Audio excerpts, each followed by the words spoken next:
Halo semuanya, selamat datang di video presentasi kami. Perkenalkan, saya Alpin Authority, perwakilan dari kelompok 7, mata kuliah Perencanaan Pengelolaan Kawasan Wisata. Pada video kali ini, kami akan mengajak Anda membahas perbandingan pengelolaan kawasan wisata geopark di Indonesia.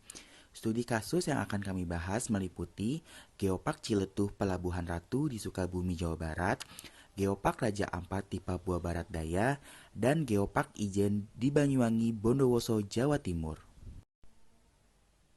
Kelompok kami terdiri dari 5 orang, yaitu Alvin Syaifuddin, Alpin Authority, Lestari Purwanti, Lutfia Hairunisa, dan Suci Fitri Utami. Geopark Ciletuh Pelabuhan Ratu terletak di wilayah Kabupaten Sukabumi, Provinsi Jawa Barat. Nama Ciletuh diambil dari salah satu nama sungai yang mengalir dan membentuk lembah amfiteater alam raksasa di kawasan ini, yang menjadi dasar pembentukan cerita geologi mengenai proses pengangkatan kerak samudra dan batuan dasar benua tertua di Pulau Jawa. Terdapat puluhan situs geologi yang dikembangkan, mencakup keragaman dari skala lokal hingga internasional. Salah satu dari banyak situs geologi yang mempunyai fenomena luar biasa adalah Amfiteater Ciletuh, sebuah bentang alam terbentuk setengah lingkaran raksasa yang menyerupai tapal kuda. Di dalamnya tersebar berbagai situs unik seperti singkapan batuan purba Melange, kompleks air terjun atau curug, serta garis pantai yang bersinergi dengan kekayaan budaya masyarakat Kasepuhan yang masih terjaga. Geopark Raja Ampat terletak di wilayah Kabupaten Raja Ampat, Provinsi Papua Barat Daya. Nama Raja Ampat diambil dari legenda 4 raja yang mendiami 4 pulau besar, yaitu Waigeo, Misol, Salawati, dan Bantata, yang menjadi dasar pembentukan cerita geologi Kepulauan Kars tropis di wilayah ekuator, serta hubungannya dengan keanekaragaman hayati laut tertinggi di dunia. Terdapat lebih dari 20 situs geologi yang dikembangkan, yang menonjolkan keunikan bentang alam dari skala lokal hingga internasional. Salah satu dari banyak situs geologi yang mempunyai fenomena luar biasa adalah gugusan Kars, Wayak, dan Piai Nemo, di mana menara-menara batu gamping yang berbentuk melalui proses pelarutan jutaan tahun muncul secara dramatis dari laut biru jernih. Kawasan ini tidak hanya menawarkan estetika geologi laut, tetapi juga menjadi benteng terakhir bagi kelestarian spesies endemik dan warisan budaya masyarakat adat Papua yang hidup berdampingan dengan alam. Geopark Ijen terletak di 2 wilayah kabupaten, yaitu Kabupaten Banyuwangi dan wilayah Kabupaten Bondowoso, Provinsi Jawa Timur.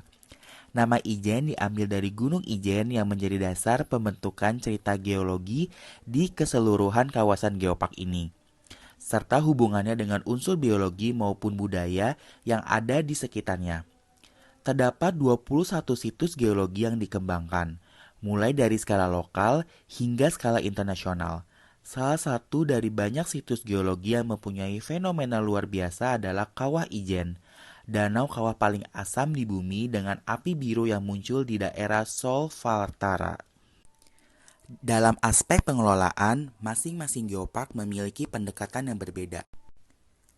Geopark Ciletuh Pelabuhan Ratu menerapkan manajemen berbasis komunitas yang dikelola oleh Badan Pengelola Geopark di bawah koordinasi Gubernur Jawa Barat. Keunggulannya terletak pada dukungan pendanaan APBD provinsi dan keterlibatan pakar geologi dari universitas. Geopark Raja Ampat mengadopsi manajemen konservasi perairan yang ketat melalui BLUD yang mengelola tarif layanan lingkungan secara mandiri.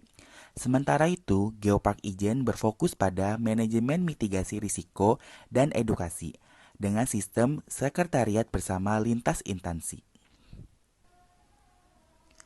Dalam aspek perencanaan, Geopark Ciletuh Pelabuhan Ratu menerapkan perencanaan bersifat integrasi regional dengan dimasukkan ke dalam RT/RW Jawa Barat sebagai kawasan strategis pariwisata. Perencanaan fisik difokuskan pada pembangunan jalur Sabuk Ciletuh yang membelah tebing untuk membuka isolasi wilayah. Geopark Raja Ampat menerapkan perencanaan berbasis daya dukung lingkungan dengan pembatasan jumlah kunjungan di situs-situs sensitif seperti Wayak dan Piai Nemo. Geopark Ijen menggunakan perencanaan lintas administratif di mana dua pemerintah kabupaten berbagi visi dalam satu master plan dengan pembagian peran antara wilayah hulu dan hilir. Dari sisi daya tarik wisata, Geopark Ciletuh menawarkan amfiteater alam raksasa, batuan tertua di Pulau Jawa, serta budaya kesepuhan Cipta Gelar. Geopark Raja Ampat memiliki kepulauan kars laut, fenomena geologi laut dalam, serta keanekaragaman hayati dan habitat burung cendrawasih merah. Geopark Ijen menyuguhkan kawah ekstrim, fenomena api biru, kaldera raksasa, serta tradisi penambang belerang dan budaya suku Osing. Berdasarkan konsep 3A, Geopark Ciletuh Pelabuhan Ratu memiliki atraksi berupa geotrekking, air terjun, pantai, serta wisata budaya kesepuhan. Aksesibilitas kawasan ini didukung oleh jalan darat yang relatif mulus, meskipun berkelok dan dapat ditempuh 4 hingga 6 jam dari Jakarta. Amenitas didukung oleh ratusan homestay milik masyarakat lokal yang telah tersertifikasi UNESCO. Geopark Raja Ampat menawarkan atraksi seperti diving, snorkeling, pemandangan kars, serta pengamatan burung. Aksesibilitas kawasan ini sangat bergantung pada transportasi udara melalui sorong dan kapal cepat, dengan biaya perjalanan relatif lebih tinggi. Amenitas terdiri dari resort, kelas atas, lifeboat mewah, serta homestay terapung. Geopark Ijen menawarkan atraksi berupa pendakian malam hari, wisata kawah, dan tur perkebunan kopi bersejarah. Aksesibilitas kawasan ini sangat terintegrasi dengan keberadaan bandara, stasiun kereta api, serta akses jalan darat yang lebar. Amenitas tersedia dalam berbagai pilihan, mulai dari guest house murah hingga resort butik berbintang. Kesimpulan, Geopark Ciletuh Pelabuhan Ratu merupakan model sukses bagaimana geopark dapat menjadi katalisator pembangunan infrastruktur dan peningkatan ekonomi kerakyatan. Geopark Raja Ampat menjadi standar di dunia dalam ekowisata berbasis konservasi laut dengan integrasi hukum adat dan standar global. Geopark Ijen merupakan contoh terbaik dalam branding dan edukasi sains dengan mengubah fenomena geologi berbahaya menjadi atraksi wisata yang aman dan edukatif. Itulah hasil perbandingan pengelolaan dari ketiga geopark tersebut. Meskipun memiliki karakteristik geologis yang berbeda, kunci kesuksesan yang sama adalah kolaborasi antara pemerintah, masyarakat, dan komitmen terhadap kelestarian alam. Semoga materi yang kami sampaikan dapat menambah wawasan dalam perencanaan kawasan wisata berkelanjutan.